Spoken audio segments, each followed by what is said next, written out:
going. Hey everybody, this is Alahhdriiel, Joseph, and Dante. Hello. We are coming to you from World Fest in Nevada City. World Fest in Northern California.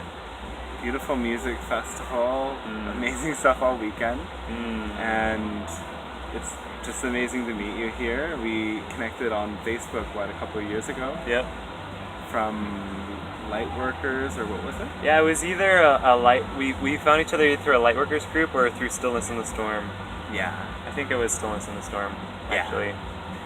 So yeah, Dante recorded himself channeling, and I just immediately loved him so much, and wanted to work with him.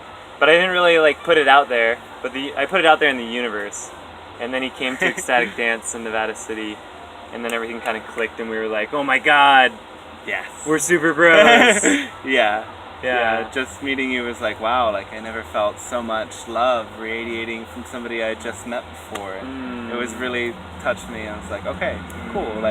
We have something to do, and let's see what it is. Yes. So we wanted to share a video with all of you about a lot of kind of keys. So you'd say they're kind of keys in your consciousness or just in your awareness that can free you from this societally prescribed sense of lack. Yeah, absolutely. Yeah, so the concept we've been thinking about a lot is just, what are we as a collective tuning to? What station are we tuning to? What are we magnetizing? And what's happening is we're raising our collective frequency, and so we're magnetizing better and better circumstances and people and places and things. And one of the things that I'm doing here is we made a tea house, which we're sitting in right now. We're actually sitting behind the tea table.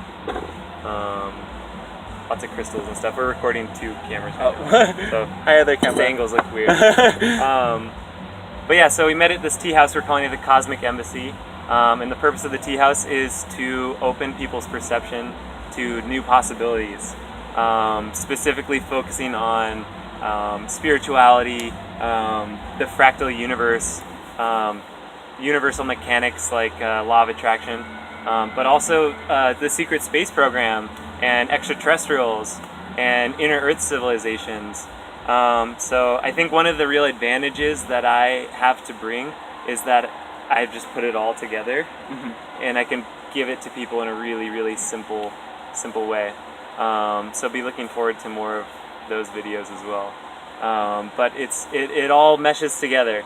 If any of this is true, then it all has a relationship together. Yeah. And that's one of the most interesting things to find out is what is the relationship between the secret space program and our daily life? You know what I mean? Or law of attraction and extraterrestrials. A lot of different connections that people haven't been thinking about yet that are super relevant. That's what we're thinking about. And furthermore, we have people come into the tea tent. The really cool thing about festival tea house concept is that it's kind of like an open concept. Anybody can come in. People that I don't know can just wander in, and usually they're in a very open kind of state. Their hearts are open, their minds are open. They're kind of here for an experience of something new. Yeah. They're really here for something different. They're not here to, it's like the opposite of going to your job. When you go to your job, you're expecting it's going to be kind of like this. You might have some resistance, When you come to a festival, most people, not everyone, but most people are like, I'm going to just be weird, for days. This is great. So Extra weird. Yeah, and that's really good for people like us who are on a very kind of exotic path. When we come to festivals like this, people are way more in our vibrational vicinity, and it's way easier to tap into them and allow them to tap into us, which in and of itself is very powerful. Because even if I don't talk to everyone about everything that I know, sometimes I'll just hold people. You know what I mean? And in that holding, there's a great transference of energy, especially when the holding is from a really intense, genuine place of well-being and nourishment and unconditional love. Universal love, actually, and you can tell when it's happening because it's just you have that feeling of like, oh my God, this person doesn't need anything from me whatsoever, and yet they're just like overwhelmingly like investing their energy in me. And so that's one of the things I'm doing here too, is I'm investing myself a lot in people like Dante and all these other people. And the ones who are ready for it just make their way to everyone. You know, that's the way everything works, you know. Yeah. We magnetize the life experience that we're ready for. Yeah. Yeah. Law of attraction-based universe. Yep. We are always vibrationally creating long before we create at the material level. Absolutely. And I think sometimes, like, when we buy into the consensus of what is true about reality, it just, well, every time we buy into that consensus of like what the news or what most people believe, we just limit ourselves and trap ourselves to this lower frequency where we can't attract the endless possibilities. And my experience in life, and especially at a festival where there's so many people, has really been like, you think about it, it comes to you. You ask for something, and it is given if you just let go of the resistance. Yep, exactly. Instant manifestation is actually more natural than like these long, drawn-out ways of achieving things. And not that there's anything wrong with taking your time, because you are an infinite being, and you can't get this wrong. You have plenty of time, actually. So if you think you have messed something up, just let all that go. The only issue you're having is thinking you messed something up. Everything is really all well. Which brings us kind of to the next part of the conversation, which is, you know, what are some of these potentialities? You know, what is going on? And for those of you who aren't like super focused on, you know, testimonies from different people, and, you know, a lot of people just don't have the kind of mind for it, which is totally fine. But basically, the most basic way I can say it is, the information that's come out in the last 2 years changes everything that we know. What it means to be human is completely different now than it was before. And the reason is because we have developed so far, and mostly in secret. And this is like huge. This is like so huge for our collective, is understanding how we've developed in secret. So this is like the public development, and it is going up, right? Like maybe from 1950 to now it's going up. This is the non-public development. It's like this, dude. Like we went straight up, and everyone still thinks we're like here. We're like literally like off the map. Like we're so advanced. We're traveling the stars. We're far outside the solar system. We have massive factories in space. We're mining the asteroid belt. We're mining other planets. We're mining things far outside the solar system. We're creating colonies around other solar systems. We're creating colonies in other galaxies. We're hybridizing with extra-terrestrials. We have whole new cultures that we're creating and that we're interacting with. And all of this has been kept a secret. And basically because of fear. And that's why we're doing this now, because we're not going to accept that fear concept of, oh, why shouldn't we tell everyone this? Oh, the answer is fear. No, it's just simply the wrong thing to do, is to go forward or make any action based on fear. If you're making an action based on fear, it's probably not going to be good action, unless you're like running away from a bear or something. Probably the only scenario. Then that would be a good action based on that fear, I guess. But yeah, so go ahead. Do you have something? I was just thinking of some of these concepts really change the game about thinking about life on this planet. Like the advanced technology we have can really clean up the pollution on the planet. It can change the environment. We can desalinize the water. We have all of the tools already. Yes. And you're very informed about some of this stuff. So if you want to speak about, sure, just like give people like a really quick download of like how we've really been kind of hoodwinked basically by people who are living in that fear, making decisions based on fear, thinking they need to just create this sense of lack so they can keep other people in it and therefore keep power over them. Totally. Yeah, really great question. So and it is a mix-up, because there are people who are doing it deliberately and who do understand that they're being deceptive. but then actually the majority of people are just kind of going along with the system and however it's working out. Yeah, so it's a really huge concept, but it's really, really simple. And it goes back to one of the first things that you said, which is lack. This is all lack. If you want to know the problem with our society, it's one word, lack. If you want to know the solution to our society, it's one word as well. It's abundance. Yeah. It's absolute abundance. So that's what we're moving towards. And you could say our life right now is kind of the transition from like a major momentum of lack into a transition of a major momentum of abundance. And here's the key. The momentum of abundance is the momentum of the universe, right? So we have come out of resonance with the momentum of the universe, like we've separated from the momentum of the universe. Because the universe is up here all the time saying, everything is great, abundance, abundance, abundance, abundance. You know what I mean? And then we separate ourselves and we pull ourselves into a lower frequency and we say, oh, not enough, or oh, that person doesn't love me, or oh, the government's not taking care of me, or oh, blah, blah, blah, blah, blah, blah, blah, lack. And all this comes back to yourself. Because you will never, ever, ever truly know abundance until you realize that all nourishment and value comes from within yourself.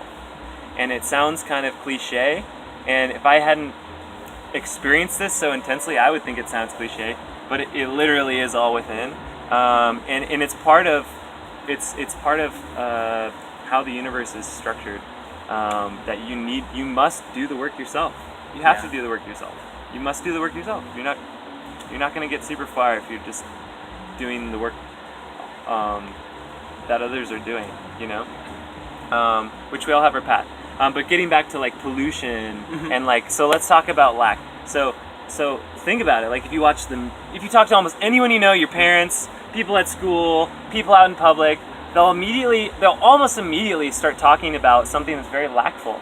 If you'll notice, they'll start talking about, the government this or Trump that or Trump that, you know, or both sides of the spectrum, you know, the government, or the money, or capitalists, or communists, or blah blah blah blah blah blah blah.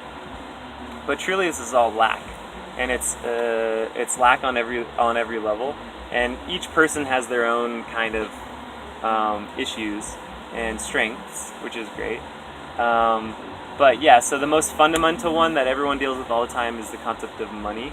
And I don't want to call money bad. Money is a neutral kind of energy space. If you're truly in the vibration of abundance, then money just comes. And that's something that I struggled with for a long time. Basically, you have to go into full fuck it mode to achieve abundance. And it's funny because most people are in like full like carrying mode, and they think that's how they achieve abundance, or they're in full like stress out, like gotta make it happen mode, and that's actually how you least attractive mode. That's actually lack.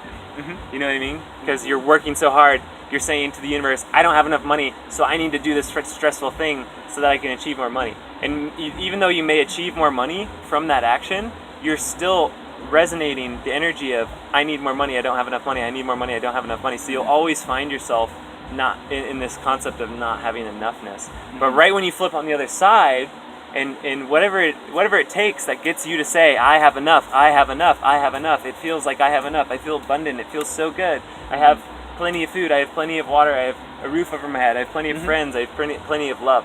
Whatever it takes for you to feel that is how you personally are going to influence the earth in a very, very, very powerful way.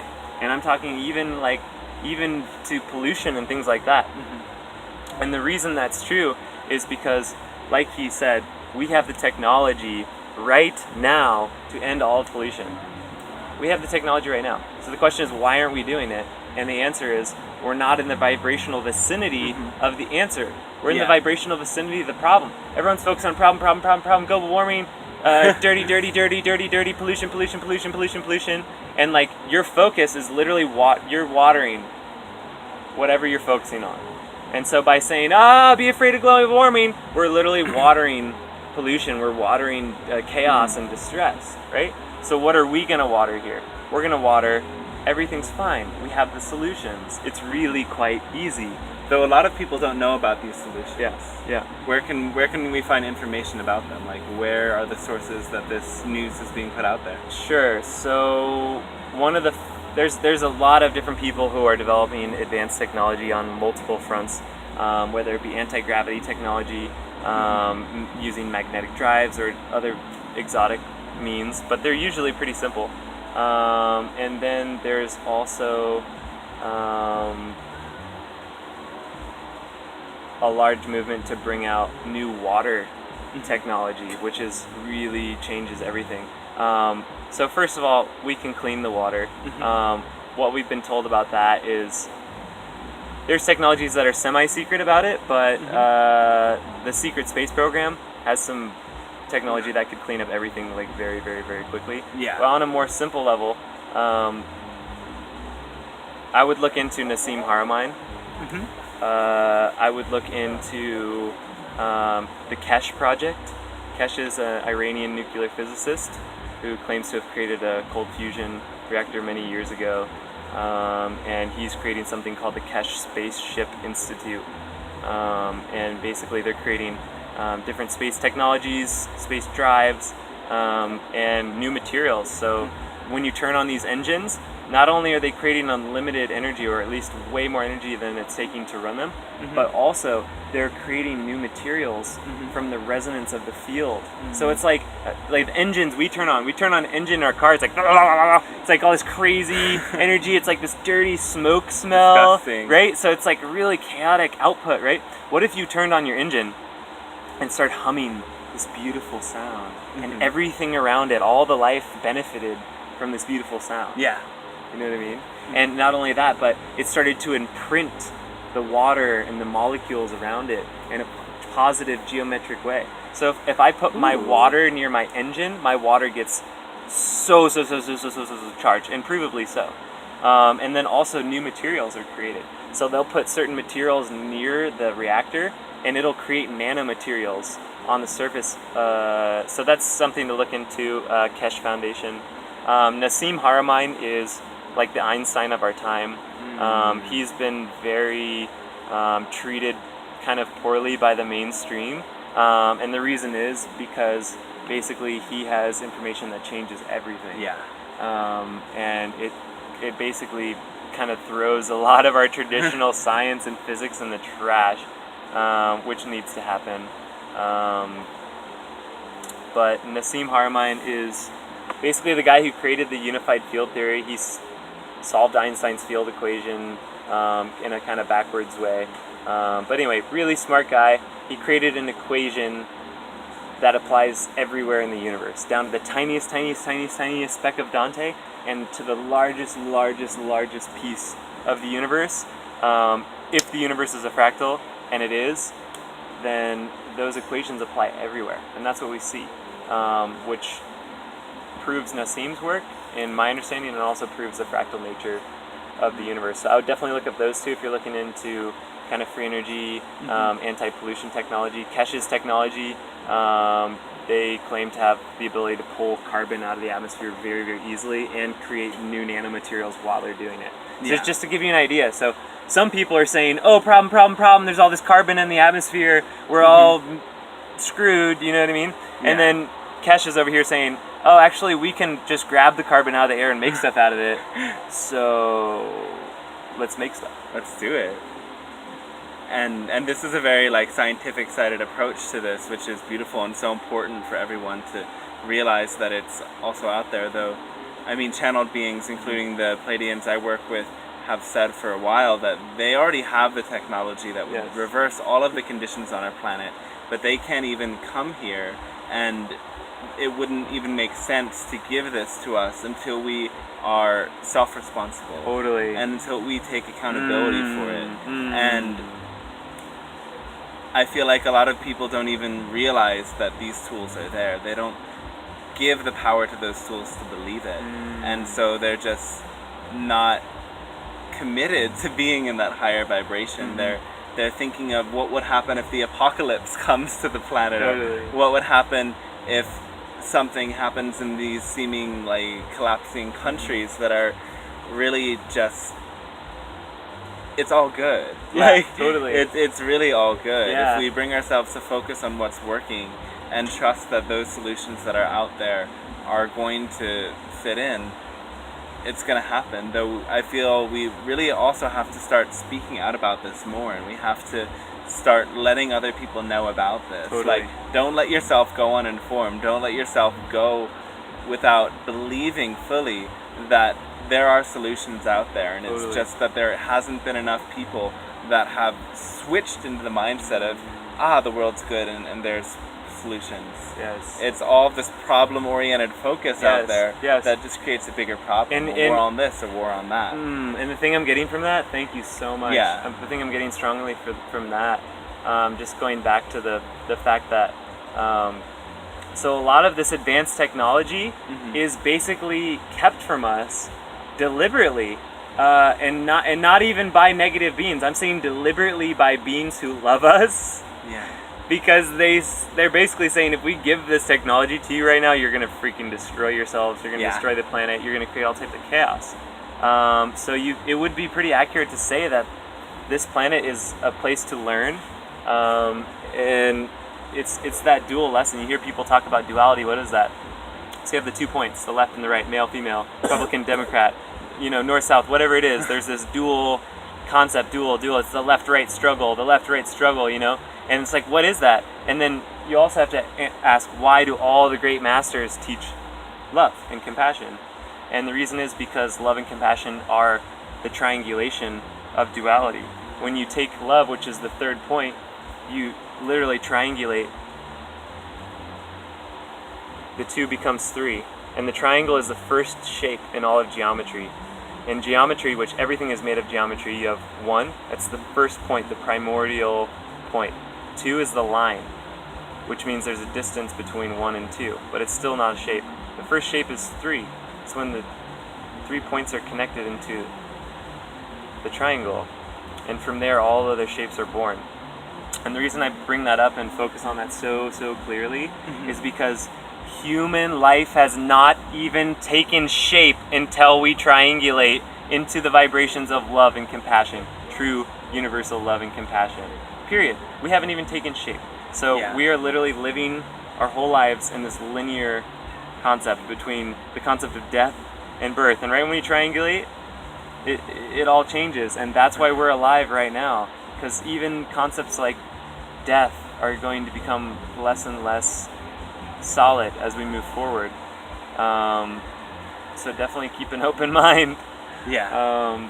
But yeah, so I really like what you said about how the Pleiadians say, they can't even come near here, and that has to do with vibration as well. Like, if there's this intense chaotic energy and they're resonating this intense serene, like, temple energy, like, they're not gonna just, like, you don't just go and throw, like, the temple, like, in the garbage can and expect it to be the same.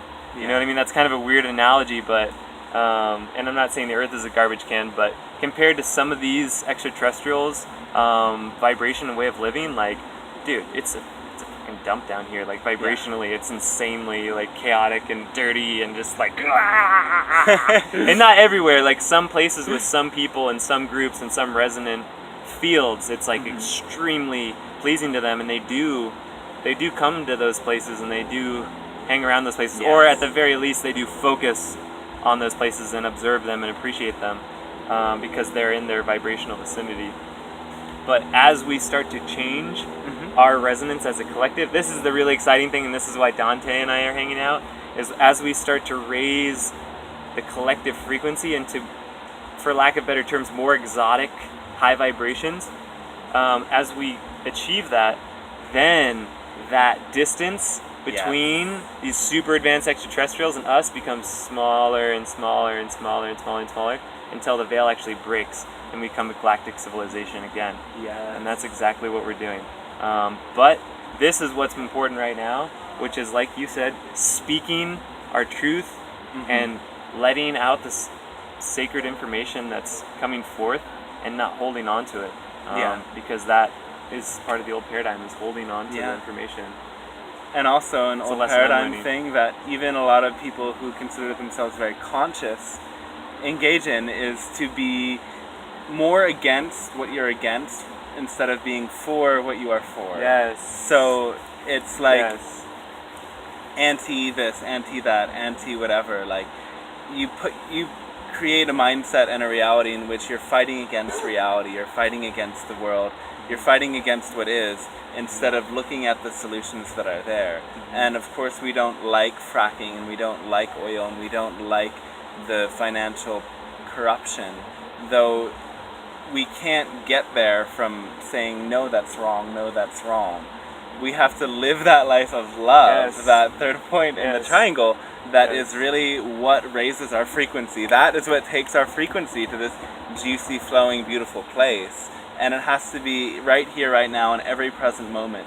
What is the most loving thing that I could do? What is going to bring me to feel that most juicy, warm, open thing? And it always has to do with how you engage with others. Because this kind of linear, our old model of our planet is all based on serving the self, seeing oneself as separate. And the model that extraterrestrial civilizations, for the most part, work is to serve others, to have a unified sense that we're all in this together. And everything that we do that builds that sense within us is raising our frequency. Bashar made the joke that, well, why would we want to come down into a place where all of you have, it's an insane asylum with guns, essentially, about our planet. And so I just also want to say, we don't want to focus so much on the sightings of the ships and all of this, because that's just what happens when you are in a state of total non-resistance. You shift your dimensional focus so that you can perceive something that's always been there in a higher dimension. You can only get there by engaging in the telepathic connections that are already available. Anyone can talk to the Pleiadians. I'm just one of the voices. I'm not even one of the first voices. Anyone can talk to the other hybrid races that are even more engaged with our planet. They're all equally engaged, but they're the first to come. They're going to be the first to land on the planet, and you can develop this connection with them just by thinking about them, looking at the crop circles, looking at the information, the channeled material, everything that they put out there. They're trying to get to us, and if you just allow and believe that your own body, your own brain is this biological receptacle for vibration and energy, you Tune can a get receiver. tuned into what they're saying to you. And the core of that message really is love. Love yourself enough to destroy the fear and just follow your excitement. Your excitement is pure. Your real, what it's really in your heart is always going to be this pure gift to the world. So follow it. Follow it. Follow it. And all right, so the next thing that comes from there is there's this concept of the golden thread. You always, always, always have guidance. Nothing is random. Yeah. Step back into your guidance. And the first step is just making an internal wish to find your guidance and listen to your guidance and hear your guidance. But as you kind of get in the momentum of it, it becomes actually quite obvious what the next step is. And it usually feels like really, really intense. And the more you kind of get in alignment with the path, the more obvious it becomes. Like, you'll be walking this way, just feeling good, kind of in a random way, and then some random person comes up who has like some very interesting information or some very interesting opportunity. You know what I mean? And in that moment, you realize like there's no way you would have been at that exact place at that exact time unless like some random perfect timing was occurring. And the crazy thing is that perfect timing can just keep happening and happening and happening and happening. And that's when you see those people where you're like, how is your life so magical, dude? And I'm here to tell you, your life can be that magical. Yes. Because it's not a special thing. It's actually the most normal thing for you to tap into guidance and experience like amazing timing. That's your natural state. What's not normal is for you to be like fucking chasing your tail all around, all confused. Like, oh, what do I do? What do I do? What is that person gonna do? Should I do that? What is that person gonna do? Should I do that? You know what I mean? And really abnormal. Yeah, that's what's really abnormal, because what's normal is we have this guidance, we have this steadfast connection to the core of the essence of our consciousness. Like literally, you cannot separate from that. You cannot separate from that. You cannot separate from that. You cannot separate from that. It's not a potentiality. You can't separate from that. The only potentiality is you resist it, and it becomes like really not fun to be alive, you know, and then you start to attract really not fun people and places and things. And if this is sounding familiar while you're listening to it, it's just because you're tuning to maybe not your favorite station, and you forgot that you could turn the channel. So we're just telling you, you can turn the channel. Don't have to watch that anymore. Yeah. It's so important that those little small things that are really in our alignment are what bring us into the most life-changing opportunities. It's like every big thing that's happened from my life and awakening has been a tiny small decision. For example, posting something in a lightwork group that's brought us together. Even something that's very unfortunate, like a friend of mine passing away, brought us together. Even in that moment, my decision, like, oh, I want to take a walk somewhere else, led me to meet you. It's just like, there's nothing bad that really happens from the universe's perspective. Everything is to bring you forward on your path. And if you just take yourself in the moment, like, there's so many ways that people say, what would love do? What's my most exciting thing? And really the very best thing is what brings you a sense of openness in your body. What brings you a sense of, yeah, I like my life. Do that one. Don't let any other idea, philosophy, or again, fear-based agenda that's being told to you from outside prevent you from doing what feels right in your body. And yeah, sometimes there's like a really intense cathartic process. There's really deep levels of fear that are just being purified from us when we make the decisions that are really in that alignment. And the more we walk the path, the more we just surrender. It's like an active surrender, I feel. Thank you so much. Wow. Yeah. Thank you so much. It feels good. It feels really good to share and to share this information, to share our journey. And I hope that this information is just igniting for you. It's igniting your fire. Yes, absolutely. I hope igniting your love. I hope the seed is planted in the fertile soil of love, or at least hope, and that it grows at whatever pace it chooses. But it will be getting watered heavily. Yes. We're on it. Yeah, it's just gonna keep changing more and more quickly, and your life can be so amazing. Oh, thank you, brother. Thank you. This is a good start. Yes. Ciao. 30